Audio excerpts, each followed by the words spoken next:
नमस्कार मित्रांनो, स्वागत आहे आपल्या आजच्या व्हिडिओमध्ये. आजच्या व्हिडिओमध्ये आपण आलेलो आहे गणेश भवनला भेटायला. गणेश भवनचं वडापावचं दुकान आहे, म्हणजे भरपूरच्या धुळे शहराच्या लोकांना आता माहितीच आहे. ते गणेश भवनची जी स्टोरी, या वडापावची गाडी टाकण्या आधीची स्टोरी आणि वडापावच्या गाडीला सक्सेसफुल बनवण्याची स्टोरी, ही सगळी आपण गणेश भाऊकडनं ही माहिती जाणून घेणार आहोत. नमस्कार गणेश भाऊ, तुम्ही आपल्या व्हिडिओमध्ये आले त्याच्याबद्दल धन्यवाद. आपल्याला तुमच्याकडनं जाणून हे घ्यायचं आहे की तुम्ही ही वडापावची गाडी टाकायच्या आधी काय करायचे आणि तुम्ही ह्या वडापावच्या गाडीला एवढं सक्सेसफुल कसं बनवलं आहे असं. तर तुम्ही ह्या वडापावची गाडी टाकायची याच्या आधी तुम्ही काय काम करायचे? वडापावची गाडी टाकायचं म्हणजे मी 2005 पासून सुरुवात केली होती. बरोबर. त्या अगोदर मी एका क्लिनिकमध्ये डेंटिस्टकडे जॉबला होतो. बरोबर. मग ते करता करता म्हणले काहीतरी स्वतःचं करायचं. बरोबर. मनात थोडा विचार आला छोटा. तेव्हा तुम्ही काय म्हणजे शाळा वगैरे कंप्लीट झाली तुमची? म्हणजे माझं मी 10वी-12वी केली होती आणि बस की काही नव्हतं म्हणून की चला काहीतरी करायचं. तर ते जॉब करत असताना मनात एक विचार आला की आपण पण काहीतरी स्वतःचा व्यवसाय चालू करायचा. त्या दृष्टीनं की मनात आला की नाही भाऊ, जे लोकांना आवडेल आणि जे रोज लक्षात राहील की रोजची गरज म्हणून की या गोष्टीला मी प्राधान्य दिलं. वडापाव वगैरे कसं आपण रोज खाऊ शकतो, जसं इतर जे फूड असतात ते आपण रोज काही घेणार नाही. ही गोष्ट कधी लवकर उपलब्ध बी होणारी, कमी किमतीत पण उपलब्ध होणारी, रोज खाऊ शकू आणि लहानांपासून तर मोठ्यांपर्यंत सगळ्यांना आवडेल असे असल्यामुळे मी याला प्राधान्य दिलं आणि तेव्हा सुरुवात केली 2005 ला. 2005 ला सुरुवात केली काही. मग तेव्हा गाडी टाकायचं ठरवलं तुम्ही, तेव्हा मग काय तुम्हाला कसं काय मला येईल कसं काय करता? कारागीर लावला की तुम्ही स्वतः केलं कसं? म्हणजे कारागीर म्हणायपेक्षा मला तर याच्यातलं काहीच ज्ञान नव्हतं. बरोबर. तर माझे मित्र होते, त्यांच्या सहकार्याने आम्ही दोघांनी मिळून सुरुवात केली होती. ती सुरुवात केल्यानंतर मग काही दिवस ते यायचे करायचे, आम्ही सर्व मिळून करायचो. पण त्यांना काही ते नंतर जमत नव्हतं येणं वगैरे येते. तर मग मीच थोडं म्हटलं चला बघून बघून मीच शिकलो. त्यांनी करायचे ते बघून बघून तुम्ही शिकले का? हा, बघून बघून कीबोर्ड सगळे येतं माणसाला शिकल्याने सगळं शिकलो या धैर्याने. मी मग तिथून शिकलो, मी स्वतः करायचो. कुठे लावायची तुम्ही सगळ्यात पहिले आधी गाडी? सगळ्यात अगोदर आपण इथेच फुलवाला चौकामध्ये, म्हणजे श्रीराम मेडिकलच्या समोर देना बँक वगैरे होती त्या पिरियडला, त्याच्या बाहेर लावायचो आपण. छोटा लोड गाडा होता आपला, त्याच्यावर करायचो. हो का? तुम्हाला जेव्हा गाडी लावली तुम्ही तेव्हा सुरुवातीला काय अडचणी वगैरे आल्या? जागेच्या म्हणा, जागेच्या वगैरे तर काही नाही, पण अडचणी अशा आल्या की सुरुवात आहे, नवीन आहे, कस्टमर नाही वगैरे ते असं. पहिला दिवस कसा गेला जेव्हा तुम्ही गाडी टाकली? पहिल्या दिवशी मी 3 रुपयाला वडा विकायची सुरुवात केली होती. 2005 ला 3 रुपयाला मोजून, म्हणजे 30, 40, 50 वडे विकायचो तेव्हा सुरुवातीला. की नुसतं की करायचंय 3 रुपये म्हणजे काहीच नव्हतं ना. आणि 2005 बरं 20 वर्षाचा फरक होऊन गेला. आज 20 वर्ष पूर्ण होतं आपल्या व्यवसायाला. 3 रुपयाचा वडापाव विकला चालू केला, मग कसं रेट वगैरे कसं वाढलं? मग 3 रुपयाचा वडा विकता विकता हवा. आणि तेव्हा मित्रपरिवार माझा भरपूर मोठा असल्यामुळे कसं आहे, मला ऍडव्हर्टाईज करायची गरज पडली नाही. तेव्हा इथं सोशल मीडिया वगैरे काही नव्हतं. पण तेव्हा जपलेले जे मित्रपरिवार होता, कॉलेज, गल्ली, इतरचा सगळा जो मित्र गोळा होता, रोज येऊन बसायचे की आज एका मित्राने खाल्लं लगेच तू दुसऱ्या मित्राला सांगणार आहे. असं करत करत करत करत हळूहळू ते वाढत गेलं. मग 3चा वडा 5 रुपयाला झाला, कालांतराने 7 रुपये, 10 रुपये, असं स्टेप बाय स्टेप वाढत वाढत ते आज 15 ते 20 रुपयापर्यंत. म्हणजे माउथ पब्लिसिटी होतं जिचा क्वालिटी मध्ये. हे सगळ्यात पहिला आम्ही एकच प्राधान्य दिलं. ज्या दिवशी सुरुवातीपासून ठरवूनच घेतलं की आता उतरायचं, व्यवसाय करायचा आहे, सगळ्यात पहिलं प्राधान्य क्वालिटीला. क्वालिटी आणि क्वांटिटी दोघं एकदम व्यवस्थित देऊ तरच आपण टिकू. आणि उतरलंय तर पूर्ण त्याच्यातच झोकून देऊ. त्या हिशोबाने मी पहिल्या दिवसापासून सुरुवात केली होती. या दोन्ही गोष्टींना आजही तेवढंच प्राधान्य आहे. स्वच्छता, क्वालिटी आणि क्वांटिटी सगळ्या गोष्टी आम्ही मागतो, म्हणून आज एकदम व्यवस्थित आहे. म्हणजे क्वालिटीमध्ये एवढं आपलं जे आता बाहेर वडापाव वगैरे मिळतात त्याची क्वालिटी खूप डिफरंट राहते. म्हणजे एवढं म्हणजे असं वाटत नाही की तुझे 2-3 पाव वडे बी खाऊन घेतले तर वाटत नाही की म्हणजे सगळ्यात पहिला मुद्दा एक आहे, गिरायकाला म्हणजे काय पाहिजे हे आम्हाला कळलं. गिरायकाला तेलकटपणा नकोय, गिरायकाला स्पायसी नकोय जास्त, लहान मुलं खातील आणि सगळ्यांना पचेल अशी गोष्टीला महत्व आम्ही दिलं.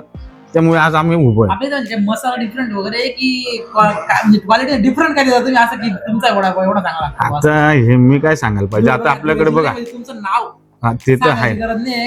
बरोबर बरोबर, ते तर आहे. आम्ही 2 गोष्टींना प्राधान्य देतो. आमच्याकडे 3 चटण्या मिळतात. एक आपली चिंच खजूर चटणी आहे, एक लसण ग्रेव्ही चटणी आहे आणि एक ड्राय लसण चटणी. की जनरल वडापावच्या दुकानावर तुम्हाला एवढं काही भेटणार नाही. आम्ही या गोष्टींना पहिल्या दिवसापासून प्राधान्य देतोय. पहिल्यापासून हे सगळ्या वस्तू पहिल्यापासून आहे आणि आज बी आम्ही त्याच देतोय. पहिल्या दिवशी जी चव होती ती चव पण आज आम्ही सांभाळून ठेवली, म्हणून हे सगळं आमचं टिकून आहे. टेस्टी वडापावमध्ये तुमच्या टाकायचं कुठं खाल्ला का मग एवढा चांगला आयडिया आला की आता खाल्ला होता म्हणजे तसं तर म्हणजे सुरुवातीला तर काही एवढं नॉलेज नव्हतं, पण हळूहळू आपण जसं या क्षेत्रामध्ये रुळत गेलो, अनुभव येत गेला, तसं मग थोड्याफार गोष्ट आम्ही पण प्रोटोकॉल केला की नाही भाऊ आपल्याला हे कायमस्वरूपी हेच द्यायचंय, त्या गोष्टींना प्राधान्य दिलं आणि त्याच गोष्टी आम्ही मग ते मेंटेन करून ठेवलेले आतापर्यंत. तुम्हाला एवढा 20 वर्षाचा एक्सपिरियन्स म्हणजे असं कधी वाटलं का की यार ही चूक नाही करायची, याच्यामुळे कसं आहे की क्वालिटीची कॉम्प्रोमाइज होईल, बरोबर कस्टमर आता तुम्ही शकता ही चुकी तर करायची नाही, बरोबर. असं कधी वाटलं तुम्हाला? हे म्हणजे बघा तुम्ही जो विचारलाय प्रश्न अवघड पण आहे आणि सोप्या भाषेत सांगतो की दोन गोष्टी, तुमच्याकडे कस्टमर भरपूर असल्यामुळे तुम्ही जर क्वालिटीमध्ये कॉम्प्रोमाइज केलं की समजा गिराईक येताच आहेत आणि मग तुम्ही तिथे 19-20 पण काहीतरी केलं की चला काहीतरी धकू काम केलं तर मग तो फटका बसू शकतो व्यवसायाला. सगळ्यात पहिलं प्राधान्य तर आम्ही दोन गोष्टी वेळेला म्हणजे आणि क्वांटिटी. जर समजा आम्ही स्टॉक आहे आमचा, संध्याकाळी आम्हाला जर 1000 वडे विकायचे आहेत तर आम्ही 1000 वड्यांचंच मटेरियल बनवणार आहे, तर त्याच्यामध्ये काय होणार क्वालिटी मेंटेन राहणार आहे. नाही तर मग आम्हाला वाटतंय की नाही भाऊ चला कस्टमर येत आहे मग चला मग थोडंफार कमी मसाला वापरू वगैरे काहीतरी असे प्रकार जर केले तर मग या दोघी गोष्टी टिकणार नाही, तर क्वालिटी पण मिळणार नाही आणि गिराईक पण मिळणार नाही. म्हणून क्वालिटीशी आणि क्वांटिटीशी पण महत्वाचं की आमचं टार्गेट असतं की आम्हाला एवढं विकायचं, आम्ही तेवढं जे मटेरियल एकदम चांगल्या प्रकारे बनवून घेतो, बस ते संपलं, आमचा विषय संपला. मग ते त्याला बिलकुल नाही एवढं बरोबर. हा मग असं कधी वाटलं का तुम्हाला एवढ्या एक्सपिरियन्स मध्ये की यार मी जे चालू केलं होतं बरोबर ते सक्सेसफुल झालं की मी यार माझ्याकडे जी गर्दी यायला लागली ते बघून असं वाटलं कधी की नाही यार आता म्हणजे मी विकलं की क्वालिटी देते लोक माझ्याकडे. आता हे मी तर नाही सांगायला पाहिजे, जे माय मावता जनता येते तेच सांगणार आहे, तर बाकी काही विषय नाही. आमच्या 2-3 गोष्टी आम्ही पाहतो, स्वच्छता पाहतो, क्वालिटी पाहतो, गिरायकाचं समाधान होईल ते पाहतो. या 2-3 गोष्टी पाहिल्यामुळे आज मला म्हणजे निश्चित भगवंतांनी भरपूर काही दिलंय. काय वडापाव असं कधी तुम्हाला एक्सपिरियन्स बोलला असेल? भरपूर जण सांगतात की खरंच, आणि तिथेच आम्ही जिंकल्यासारखं वाटतं की आपण पैशापेक्षा हेच कमवलंय की नाही भाऊ. समोरच्याचं जेव्हा मन समाधान होतं ना, तो जेव्हा सांगतो ना की आत्मीयतेने की नाही भाऊ तुम्ही खरंच चांगलं बनवतो, तिथं आम्ही जिंकल्यासारखं वाटतं आम्हाला. तुम्ही जे युवा पोरं आहे बरोबर 1 वर्ष 1.5 वर्ष 2 वर्ष करता सोडून देतात, त्यांना वाटतं की काम सक्सेसफुल का होत नाही, तुम्ही त्यांना काय सल्ला द्याल की काय केल्याने काम सक्सेसफुल होतं? असं कुठलाही व्यवसाय करताना दादा माझं एकच म्हणणं आहे, तुम्ही सुरुवातीला कमीत कमी त्या गोष्टीला वेळ देणार. म्हणजे कुठलाही व्यवसाय करा तुम्ही त्या गोष्टीला 6 महिने 10 महिने 5 गोष्टींची काळजी घ्यायला पाहिजे बिझनेस सक्सेसफुल होतो. बिझनेस करताना सगळ्यात पहिला प्राधान्य ते म्हणजे सगळ्यात पहिला मी एक सांगू इच्छितो, तुम्ही जोही बिझनेस करताय त्याचा प्लस मायनस सोडून द्यायचं. सगळ्यात पहिला मुद्दा आहे ते सोडून द्या. दुसरी गोष्ट करताय तर आजचा फायदा नका बघू. बरेच जण काय करतात माहितीत का, गेटअप बनवतात, मोठे मोठे शोरूम टाकतात किंवा छोटा असे फास्ट फूडचे बी कॉर्नर म्हटले तर त्याच्यावर भरपूर खर्च करतात की जसं म्हणजे इंटेरियर वगैरे येते.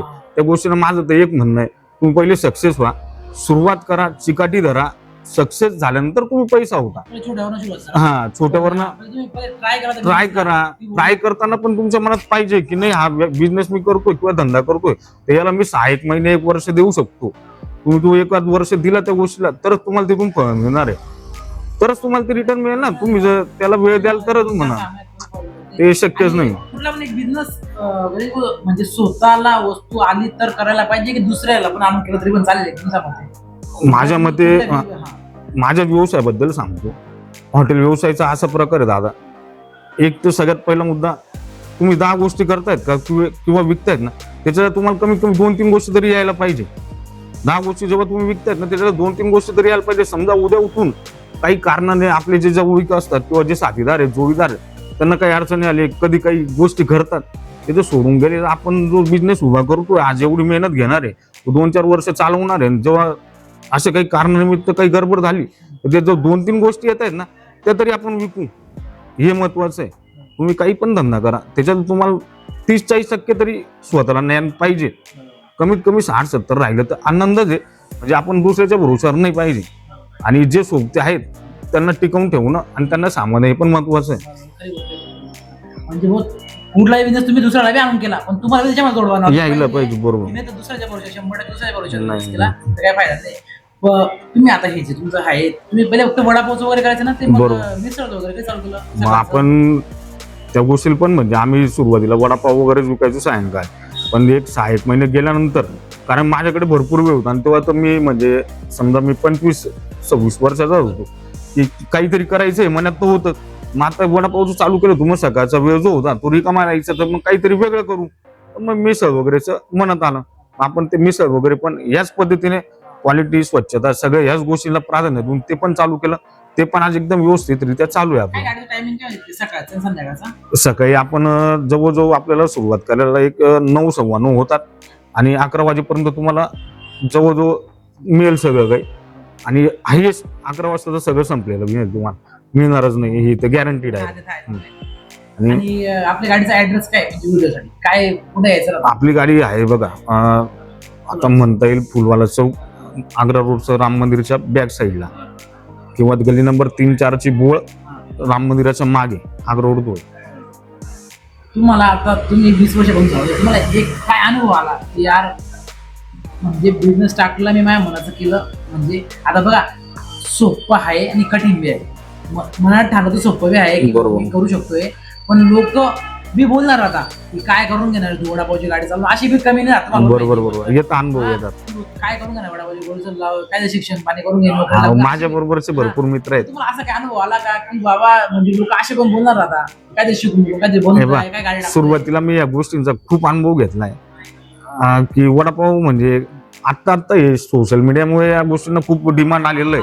नाही तर सुरू 20 वर्षापूर्वी वडापावला कोणी काही म्हणजे काहीच हे नव्हतं, कामाच्या किमतीमध्ये नाही घ्यायचे. बरोबर. त्या पिरियडला म्हणजे मी जेव्हा 10वी-12वी सोडल्यानंतर माझे जे वर्गमित्र होते किंवा जे माझ्या जवळचे मित्र होते, ते कोणी बीला, कोणी इंजिनिअरिंगला, कोणी, त्यावेळेस मला काही लोकांकडनं असे अनुभव आलेत की मित्र परिवारामधून नाही, कारण बाहेरून असे अनुभव आलेत की की काय करतोय तू, काही दुसरं कर, काही हे कर. पण मी जे ठरवून घेतलं होतं की नाही मला करायचंय तर हेच करायचं आणि मला याच्यातच सक्सेस व्हायचंय. आज मी सगळं एकदम वेल सेटल या गोष्टीमध्ये, म्हणजे मी ठाम होतो, आज सगळं व्यवस्थित. ते सांगतो मी त्या मुलांना, त्या लोकांसाठी काय होतं माहितीये का, की काही लोकांना टॅलेंट राहतो करण्याचा, बरोबर. घरचे करू देत नाही. आजूबाजूची सोसायटी झाले की हे काम करण्यासारखं, हे काम करतोय तू, येतात. गाडी चहाची गाडी लावशील, वडापाव घेशील, लोक आमची इज्जत आहे का, म्हणजे त्याच्या घरून पण येतो या गोष्टींचा अडचण खूप येतात. तुम्ही याच्यावर काय सांगणार की तुमच्यामध्ये आहे उमेद, तुम्हाला करू शकताय तर करा. माझं एकच म्हणणं आहे, तुमच्यामध्ये कला आहे ना, तिला नक्की करा. आणि करत असताना टाइमपास म्हणून नका करू ही गोष्ट. तुम्ही एक त्याच्यासाठी, जसं तुम्ही एखादं शिक्षण घेत असताना तुम्ही जर ठरवून घेतो तुम्हाला बी व्हायचंय, डॉक्टर व्हायचं, वकील व्हायचं, तुम्ही ज्या ध्येय नाही त्या गोष्टींकडे वाटचाल करताना, तसं बिझनेस करताना, कुठलाही बिझनेस असो, चहाचा असो, वडापावचा असो, चायनीजचा असो, कुठलाही असो, खाण्यापिण्याचा म्हणा, कुठलाही व्यवसाय असो, ते एक सक्सेस पर्यंत पोहोचेल तर त्या बिझनेस मध्ये उचला. म्हणजे डोक्यात ध्येय ठेवा की नाही मी इथपर्यंत मला पोहोचायचंय, मी ते सक्सेस होईल. टार्गेट ठेवूनच, नाही मांदळ सारखं काहीच नाही की नाही तर मग मला आज करायचंय, मी आज करतोय, उद्या परवा 2-4 सामाने चालणार नाही, जाऊ द्या यार आता माझं मन संपलं, पैसे भेटत नाही, बंद केलं, मग काही अर्थ नाही तुम्हाला. हा, तसं नाही. एक ध्येय टार्गेट ठेवा, सगळं ठेवा, तर तुमचं सक्सेस आहे. बुक करू द्या. आणि मग घरच्यांना बी कळेल ना की नाही मेहनतीने करतो, तेव्हा घरचे सुद्धा तुम्हाला सपोर्ट करणार. नाही तर तुम्ही की फक्त की मला करायचं म्हणून करायचं तर काही अर्थ नाही. आज सगळं बघा, आज माझ्या घरच्या म्हणजे माझे घरदार वगैरे, माझ्या मुलांचे शिक्षण वगैरे, माझं लग्न, सगळं आईचा दवाखाना वगैरे, सगळे या गोष्टी सगळ्या माझ्या धंद्यावरच याच्यानंतर झालंय. म्हणजे माझं बघा, मी व्यवसाय चालू केला होता 2005ला, 2010ला माझं लग्न झालं. पण जेव्हा मुलीवाले बघायला येत होते, पण तेव्हा त्यांना माहिती म्हणजे तेव्हा मी एवढे चर्चेत होतो गावामध्ये की नाही भाऊ त्या वड्यावाल्याच्या घरी मुली जायची, तर म्हणजे ते होतं की नाही भाऊ, म्हणजे हे कमवलं होतं की हा, त्या गोष्टीला मला माहिती. माझं लग्न 2010ला झालं, मी व्यवसाय चालू केला 2005ला. हा, एवढं प्रचलित होऊन गेलं, डोळे दाखवून मग तुम्हाला आता लोक ते वाटतं की यार मी कधी जेवढं छोटं काम करेल तर लोकांना काय वाटेल, हे काय विचार करेल, तो काय, तुला काय वाटतं तू विचार कर. तुम्ही विचार करा, तुम्ही करून दाखवा. ऑटोमॅटिक तुमचं सगळं आज व्यवस्थित बोलणार आहे मी, आहे, उद्या कोणी तोंड काही बनवून जाते.